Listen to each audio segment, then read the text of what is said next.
Kid was always like on the same trajectory as Luffy. They've always been built up as rivals, but I could see a world in which Kid's goal now is changed by the same guy that gave Luffy his goal in a way, is the same guy that forced Kid to change his own. Yeah. And I could see Kid like kind of readjusting his trajectory based on this, or like learning what's important. Obviously his crew wasn't I don't know, they didn't stick behind him as much as they should have, so he's going to have to, that's kind of a wake up call for him if anything. But yeah, I mean aside from the obvious, right? Like he took out Big Mom, ELBAF hates Big Mom. So the chance of ELBAF kind of like taking him in and giving him a warmer welcome than what Shanks gave him is a possibility. And I think that's kind of how he comes back, if anything. But aside from that, it's really hard to tell, because Oda's been kind of subverting my expectations with Kid like every time.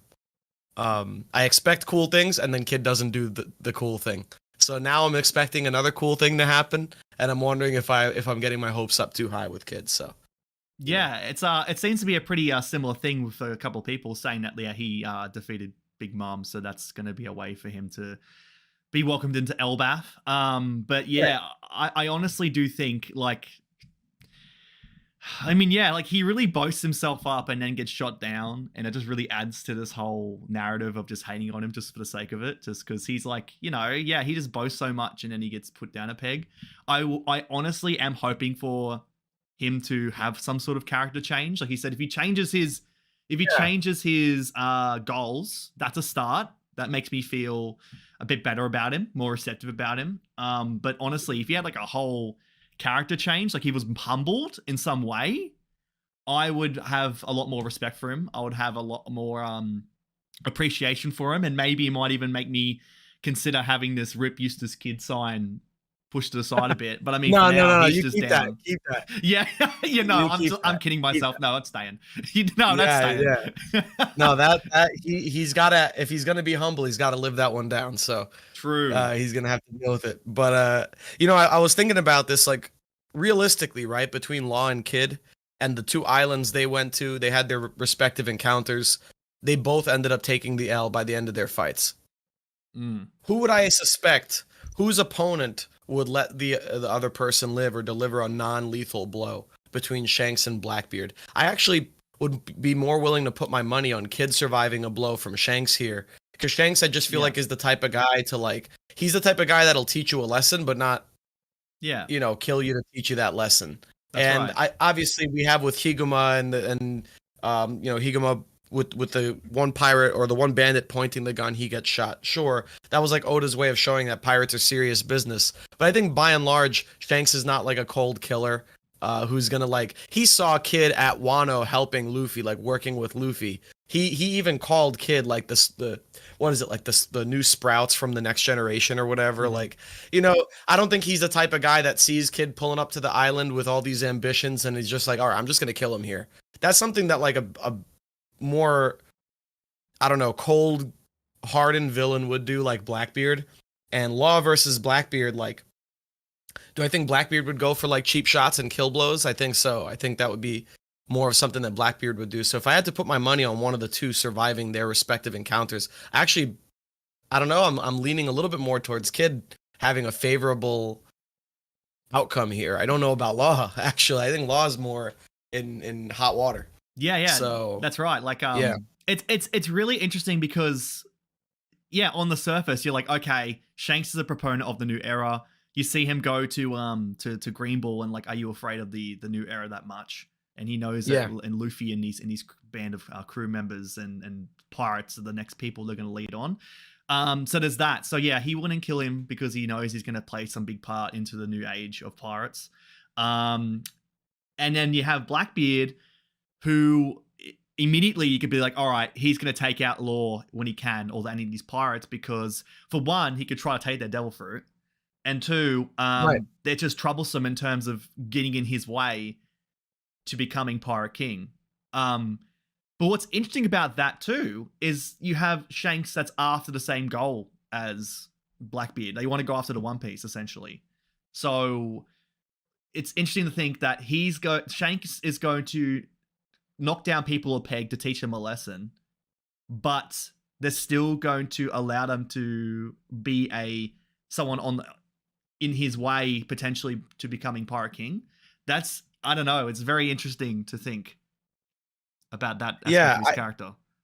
the thing is, I really wonder with like Shanks, like how, like what is his actual objective here? Because if he wants to be Pirate King, I actually don't even think he does. I don't think Shanks wants to find the One Piece. I think the only reason he took the poneglyph rubbings from Kid and is like, oh, time to find the One Piece, I think it's purely just to keep the promise to Luffy. Yeah. That's the way I feel. I think his objective is actually not to find the One Piece. He just wants to push Luffy, fulfill his end of the deal.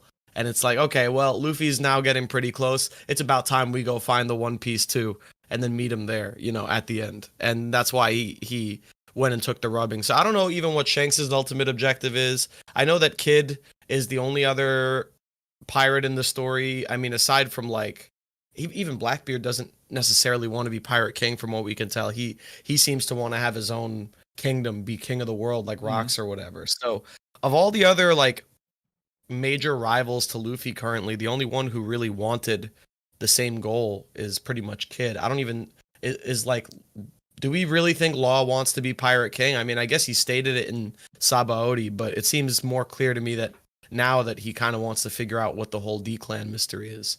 And it has less to do with being Pirate King and more to do with just figuring out, you know, what Rocinante was telling him. So Kid was like the only one on like the same wavelength to Luffy. And I wonder now, is Kid going to have his thing changed around? Is it just going to be Luffy and Shanks fighting over the One Piece? Is that like the scenario that's getting built up to? I don't know. It's really interesting to think about, especially because now after this new chapter 1090, Oda gave us that confirmation. He's like, that's the next island. We're going there. Yeah. And we're also just about to leave Egghead. Like we're pretty much done walking around the island. I mean, we probably got the fight with Kizaru and everything, but there's no more like exposition that needs to happen on Egghead. We're like in the climax of the arc now. Yeah. And I think it honestly felt much longer. This is kind of a tangent, but it felt much longer than it actually was because of all the breaks. Egghead is only like what, 20 chapters? It's like it's a really short arc, all things considered. Yeah. And like we're clearly at like the final stretch of the Egghead chapters now.